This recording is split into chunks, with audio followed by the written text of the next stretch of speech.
ሰላም ጤና ይስጥልኝ እንደምን አላችሁ እንደከርማችኋል። ይሄን ቪዲዮ ማድረስ የምፈልገው ለኡስታዝ አቡበከር ነው። ኡስታዝ አቡበከር ካህናት ቤተ ክህነት ተጠንቀቁ፣ ሃይማኖታችንን አትንኩ ብለ መልእክት አስተላልፈሃል። ጥሩ መልእክት ነው፣ ተቀብለናል እኛም። ነገር ግን ወደ ኋላ ታሪክ መልሰሃለሁ። ምክንያቱም ይሄንን ስትናገር እያስመሰልክ ያለው እኛ ቀድመን የናንተን ሃይማኖት ነክተን እያስጠነቀቀን ነው የሚመስለው። ግን እውነቱ እሱ አይደለም። እውነቱ ይሄ ነው። ወደ ኋላ በጣም ነው መመለስ፣ ምክንያቱም እኔ ቋሚ ምስክር ነኝ። ቋሚ ምስክርነቴ ምንድነው? ጅማ ላይ ወይም በሻሻ ላይ የታረዱ ክርስቲያኖች ደማቸው ሳይደርቅ ወደ አፈር ሳይገቡ ሳይቀበሩ ካህኑ በቤተ መቅደስ ውስጥ ታርዶ ጥቁር በለበስንበት ሰዓት ፓልቶክ የሚባል ቴክኖሎጂ ነበረ በዛ ዘመን። ስለዚህ የመጀመሪያውን ትንኮሳ የተነኮሰው አቡሃይደር ነው። በምን? በፓልቶክ። ኢስላምና ክርስቲያን ቤት ብሎ ፓልቶክ ከፍቶ መጽሐፍ ቅዱስ የማይለውን እሱ በወደደ በፈቀደ መንገድ እየተረጎመ እያጣመመ ክርስቲያኖችን አላስገባ ብሎ በኋላ ላይ እኛም ሲብስብን ቁርአኑን ከፈት ነው። የምሬን ነው ምነግርህ። ቁርአን አይተረጎምም ከአረብኛ ውጪ፣ እንደዚህ አይባልም፣ ማንም ሊያነበው አይችልም።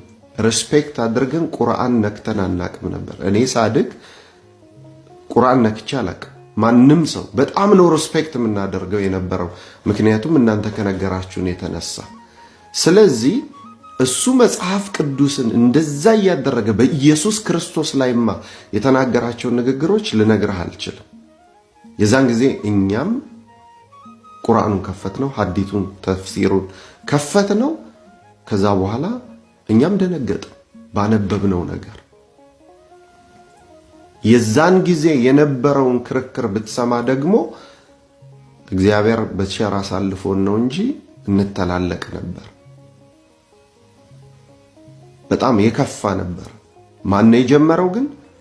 አቡሃይደር ነው። ጥራና ጠይቀው። ፓልቶክ በምታገለግልበት ጊዜ ሚሊሁ፣ ለገሰ፣ ክሬዲስታር፣ ኤፍሬም የሚባል ስም ታስታውሳለህ በለው።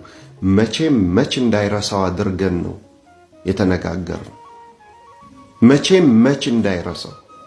በዚህ አጋጣሚ ወንድሞቼ የዛን ጊዜ የነበራችሁ ሰው ታሪካችሁን የማያቅላችሁ፣ እኔ ግን እስከ መቼም ድረስ የማረሳችሁ ወንድሞቼ፣ ለገሰ ድምጽህን ደግሜ ብሰማው በጣም ደስ ይለኛል። ፓልቶክ ላይ ታገለግል የነበርክ ወንድሜ ለገሰ፣ ክሬዲስታር በሚባል ስም ትጠራ የነበረ ወንድማችን ኤፍሬም፣ ደግሜ ድምጻችሁን አሁን ፓልቶክ ወደ ቲክቶክ መጥቷልና የውኛም ነጭ ጸጉር አውጥተናል። ፕሊስ ካላችሁ እግዚአብሔር ፈቃዱ ሆኖ ደግሜ ድምጻችሁን ብሰማ ደስ ይለኛል። ደግምልሃለሁ። ኡስታዝ አቡበከር አቡሃይደርን ጥራና ሚሊሁን፣ ክሬዲስታርን፣ ለገሰን፣ ኤፍሬምን ታስታውሳለህ ወይ? የሰው ሃይማኖት ነክተህ ሃይማኖታችንን ያስደፈርከው አንተ ነበርክ ወይ በልና ጠይቀው። ከዛ በኋላ በተለይ ሐዲሳቱ ሲገለጡ ኢስላምና ክርስቲያን የሚለውን ቤት ዘግቶ እኛም ብሎክ አድርጎ ቀጠለ ስድቡ። እኛም የክርስቲያኖች ቤት ከፍተን አነበብነው ከጥግ እስከ ጥግ። ስለዚህ ኡስታዝ አቡበከር አትንኩን ያልከው የተሳሳተ ነው። እኛ አልነካናችሁም፣ አልደረስንባችሁም። የጀመረው አቡሃይደር ነው ከዛሬ 17-20 ዓመት በፊት ነው ምነግር። ሁለተኛ ለራስ ሰዎች ያስተላለፍከው መልእክት ጥሩ ነው። ምን ብለሃል? የሰው ሃይማኖት አትንኩ የናንተ ይሰደባል ብላችኋል። ያ ትክክለኛ ሁላችንም እንቀበለው ነው። ስለዚህ ወደ ሰው ወደኛ ወደ ቤተ ክህነት አንድ እጄን ከመጠቆም በፊት አራቱ ጣቶች፣ እነዚህ አራቱ ወደ አንተ ነው። አንተ ወደኛ ጠቁመሃል፣ አራቱ ግን ወደኛ። እኛ ጋር አንድ ፎይ ነው ያለው አሁን፣ ወይም ጳላዲዮስ ነው። እናንተ ጋር ያለውን ግን አስኩ። ስለዚህ የጀመረው አቡ ሃይደር ስለሆነ እኛ አሁንም ለሰላም በራችን ክፍት ነው። አንድም ደም በከንቱ እንዲፈስ ምንም አይነት ጸብ እንዲፈጠር ፈቃደኞች አይደለንም። ሰላም ፈላጊ ከሆንክ ቁጭ ብለን መነጋገር እንችላለን። ነገር ግን በየመስጊዱ በየቦታው የምታደርጉት ዛቻና እንትን ለማንም የሚጠቅም አይመስለኝም። ዶክተር አብይ አንተን ከእስልምና ዲያቆን ዳንኤል ክብረትን ከክርስትና መርጦ ነበር። አንተ በፖለቲካውም አለ፣ በእስልምናውም አለ፣ በሃይማኖትም አለ፣ በፖለቲካውም አለ።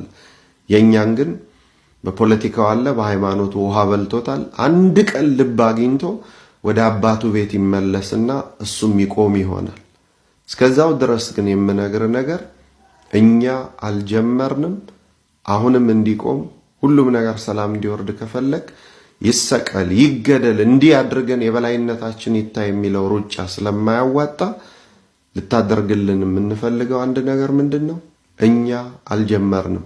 አቡ ሃይደርን ሂድና ፓልቶክ ላይ ምን አደረክ በል። እስከ ዛሬ ድረስ ኖቶ ያላቸው ሰዎች አሉ። ሰው ያለው መልእክት ይሄ ነው፣ እውነታውም ይሄ ነው። እኔ ቋሚ ምስክር ስለሆንኩ ነግሬሃለሁ። ስለዚህ የሰው ሃይማኖት አትንኩ፣ የእናንተ እንዳይሰደብ።